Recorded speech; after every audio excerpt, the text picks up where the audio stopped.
MJBulls is proud to produce the Raising Cannabis Capital podcast. Today's episode will begin after this brief message from our sponsor. This ain't no desk job, but it's what you got to do to scale up to this in a single growing season. It's how, in Oregon alone, we grew and harvested the single largest crop of CBG in the world. Grit, tenacity, hell, whatever you want to call it. The crew at Hamptown USA has it by the bucket load. Just getting our seeds in the ground back in spring and growing them till fall was nothing short of heroic. Propagation, planting, maintaining what we have, and building what we need. Trust me, this shit ain't easy. But when it comes to harvest time, our team bumps the bar up to a whole new level. Next comes processing. Everything but the top flower goes off to get turned into crude, distillate, isolate, and water-soluble ready. Our product, like our team, is nothing less than best in class. This plant has always had the power to change the world, but it needs people to make it happen. We're lucky to have those people right here at Hamptown USA.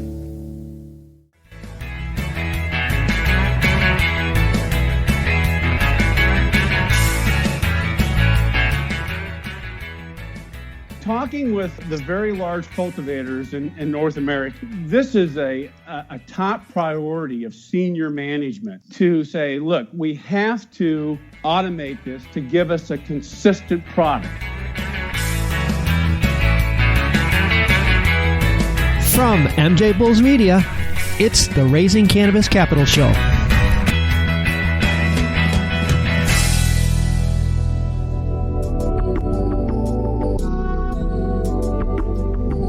Hey Joe, thanks for being on the MJBulls podcast. You bet, Dan. Nice to be here. Today we're talking to Joe Ducey about his company AutoCure and its automatic curing units. Joe, let's start from the beginning and assume that our listeners have never been to a grow facility and they're not familiar with all the steps in the growing process. Can you give us like just a 50,000-foot view of all the different phases?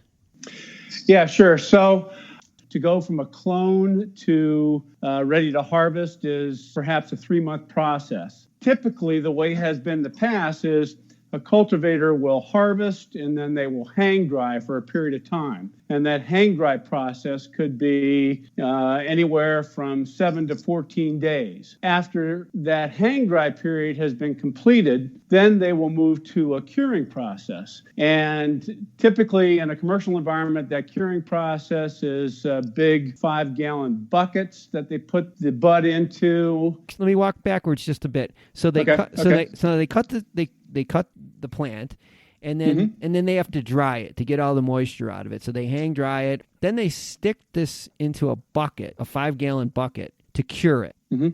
And during that phase, they do something what's called burping. Explain that. Okay. Yeah. So in the initial hang dry period, what the cultivator is doing is getting rid of the initial moisture in the plant. And once that process has been completed, anywhere from 7 to 14 days, depending upon the cultivator, the next process is the curing process. And what you're doing in the curing process is you're getting rid of that residual moisture that is in the bud. And what you're trying to do is gently draw out that moisture while retaining the terpenes and the THC that is in, and the CBDs as well, that is in the flower. The gold standard, for forever has been a glass mason jar. So what you're doing is you're putting that flower in this airtight container, the mason jar, and you're letting it sit in a dark environment for a period of time. And then you are taking it out of that dark environment and opening the jar and letting it breathe and bringing in a new atmosphere that has a lower relative humidity. That's where they came up with the word burping. Exactly. I got it. So what can go wrong during this final phase? Oh, you can wreck your entire crop. So 3 months of growing, all the expense and everything involved with that, everything could go out the window by messing something up with the final phase, by introducing mold or all the other things that you've talked about. Could all go wrong in the final phase? Absolutely, Dan.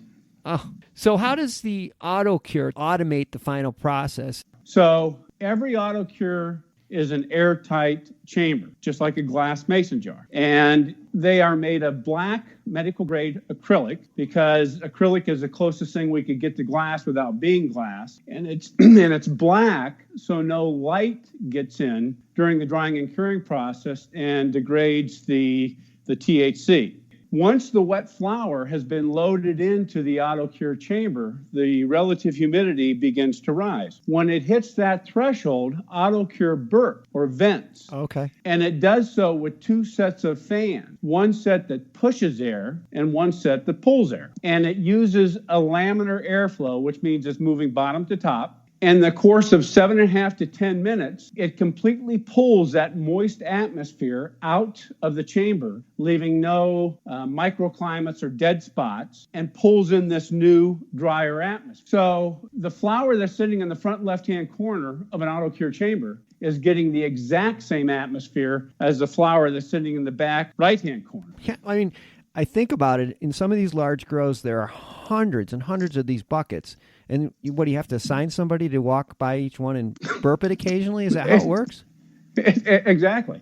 But AutoCure does that for you automatically. Yeah. AutoCure knows how much moisture is in the chamber at any given time and how often it's going to burp. So even if you're that person with 20 years of experience, you're not going to know exactly when you're supposed to burp or vent. You kind of do, but you don't know exactly. Only the flower knows exactly when it wants this new atmosphere.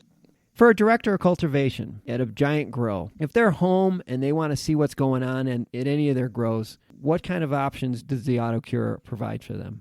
Yeah, great question, Dan. So I initially mentioned, or earlier I had mentioned, how AutoCure logs each cure. That's part of something we call the AutoCure Cloud. Another part of the AutoCure Cloud is the ability for the cultivator to view what is going on inside their chamber graphically on their smartphone or their computer. So AutoCure will show them a 48-hour trend of what's going on inside their chamber. On the top, they'll see a graph of the temperature. But on the bottom, more importantly, they will see a graph of the relative humidity. So they will see that graph going up, and they'll see it hit that threshold that they have set, and then they'll see it vent and then fall down dramatically and continue that process. So eventually all grows will move towards an automated process, would you think? Absolutely, Dan. In fact, talking with the very large cultivators in North America, this is a top priority of senior management to say, look, we have to automate this to give us a consistent product. Joe, a product like this is really interesting to investors, but it'd be especially interested to investors if there were some patents. Where are you in that process? We have filed comprehensive patents covering everything with AutoCure, and we filed those over a year and a half ago. We have a very good patent attorney. He says we should be hearing within the next 60 days or so, and so we're very optimistic that most, if not all, of those patents will be granted. Wow. Tell us a little bit more about your company, AutoCure. How old is it? How many different units do you have? How many units have you sold? Okay. The initial concept for AutoCure started almost 5 years ago when my son Cole had the idea for it. He spent some time prototyping it, and then the software started being developed probably 4 years ago or so. And in that time frame, we have about 80 customers. I want to take a minute to tell you about some really innovative things that our sponsor, Cream of the Crop, is doing in the cannabis space. Their brand is on fire. They have the 5th best-selling indoor flower brand in the state, and they're profitable, growing their business at 10% a month year to date. They're succeeding by helping cultivators turn profits through operation management and consulting in exchange for supply agreements. By bringing 30-plus years of cultivation experience, award-winning genetics, ultra-efficient SOPs, proprietary nutrient mixes, and their brand, They're able to help both operators who are new to the space and ones who want to just increase efficiency. In fact, they just increased profits for one of their clients by $700,000 per month. Just incredible. But what's really exciting is that they're expanding their highly scalable model beyond California. That's right, they're accepting applications across the country for 2021 and 2022 partnerships. Also, if you're planning to invest in cannabis, you should definitely look at Cream of the Crop because they're doing a capital round in early 2021 to help with their brand's national expansion. To learn more about partnering with Cream of the Crop or investing in their expansion, go to creamofthecropgardens.com. That's creamofthecropgardens.com. So you're obviously growing and you're scaling up. Where do you intend to take AutoCure in, say, the next 2 years? Well, we're going to concentrate primarily on the commercial market at this time. The larger grows right now because, frankly, that's where the money is. Yeah. And they have a huge need for that because once you're cultivating on a very large scale, like the large LPs in Canada or in the U.S., if you don't automate this process, there's no way you can keep up with that volume. Yeah. You know, our listeners love cannabis ancillary products that don't touch the plant, especially especially the ones that are already in the field. To fuel your expansion, you need capital, I'm assuming. So what type of investment opportunities are you offering investors to be part of the AutoCure team? Well, in not getting into details right now, of course, we're open to an equity investment with the right investor. So if an investor is interested and they should contact you, would that be the best way to do it? Okay. And I would be the best initial contact point. Joe at AutoCure.us. That's your email address? That's correct. If you want to find out more information about AutoCure or their investment opportunities, you can go to the MJBulls website. We have everything on it on the MJBulls website. And of course, like I said, you can contact Joe Ducey directly at joe@AutoCure.com. Joe, super informative show. Probably the most informative show we've had so far. Thank you for sharing with us your story with us today. Yeah, it's my pleasure, Dan. Really enjoyed being with you.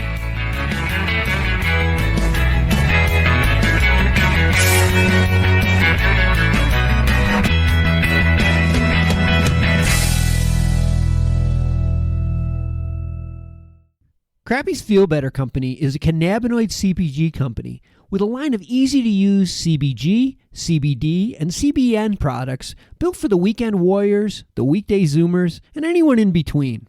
Crappie's next-gen products incorporate pharmaceutical-derived chemistry to precisely blend minor cannabinoids and terpenes, creating a series of proprietary formulas for hyper-targeted use cases. Harnessing a team of experts with over 75 combined years of chemistry experience, the company relies on its novel solubility technology, state-of-the-art delivery, consistent results, and unique eye-catching branding to stand out from the crowd. Crappie's executive team and chemists have created a vast and diverse product pipeline to maintain relevance in a saturated market. To find out how you can participate in Crappie's Feel Better expansion, which includes major retail placements, university-executed clinical trials, IP and patent submissions, GMP and API scale-up, and international distribution, go to crappiesfeelbetter.com or on Instagram at crappiesfeelbetter. Today's show was made possible by the generous support of our sponsors, like Alt36, the country's premier blockchain payment processing platform that's providing dispensaries and its customers with a safe and secure payment option other than cash. To learn more, go to alt36.com.